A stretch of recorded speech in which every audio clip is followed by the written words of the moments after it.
Mesdames et messieurs, bonjour et bienvenue dans le programme francophone hebdomadaire de Africa News and Views. Le président burundais Pierre Nkurunziza est décédé lundi dernier à l'âge de 55 ans des suites d'un arrêt cardiaque. Il s'apprêtait à quitter le pouvoir après 15 années à la tête du pays. Il sort de la scène avant d'avoir remis en bonne et due forme le pouvoir à son successeur, élu le 24 mai dernier. Le Togo est devenu le premier pays exportateur ouest-africain de produits bio vers l'Europe.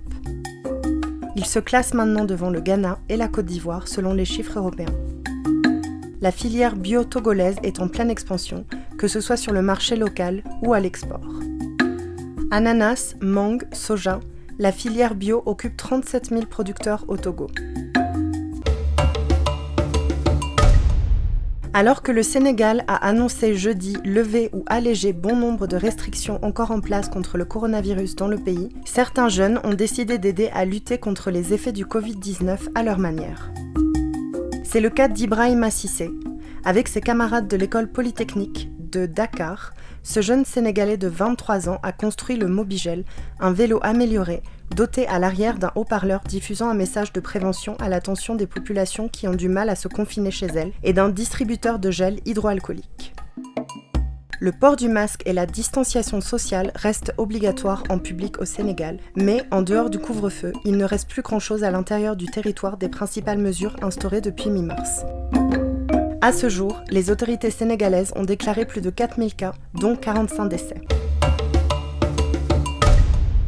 Le président ougandais Yoweri Museveni a déclaré que le pays préparait un hôpital de campagne de 40 000 lits au stade Namboulé dans la capitale Kampala pour les patients atteints de coronavirus. Il a déclaré que le ministère de la Santé avait initialement prévu une installation de 9 000 lits, mais qu'il avait donné l'ordre d'augmenter la capacité. L'Ouganda a, jusqu'à présent, enregistré 657 cas de Covid-19, la maladie respiratoire causée par le coronavirus. Le président a déclaré que le pays avait réussi à prévenir les décès liés au Covid, mais a averti que l'augmentation du nombre de cas pourrait entraîner des décès.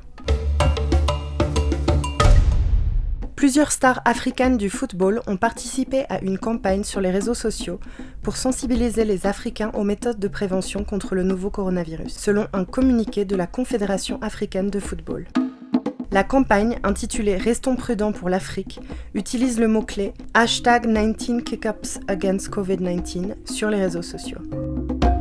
Elle invite les légendes du foot africain à enregistrer des vidéos d'eux exécutant 19 jongles. La campagne, lancée par la CAF et Speak Up Africa, une plateforme militant pour le développement durable, a déjà rassemblé plusieurs vidéos. En plus des stars du football, chacun peut participer à cette campagne en postant sa propre vidéo et en appelant 5 autres personnes à le faire. À ce jour, le continent africain a enregistré officiellement plus de 203 800 cas de nouveau coronavirus, dont plus de 91 000 guérisons et 5 500 décès.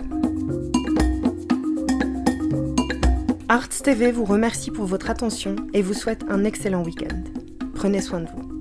Marianne Kwalo, Addis Abeba, Éthiopie.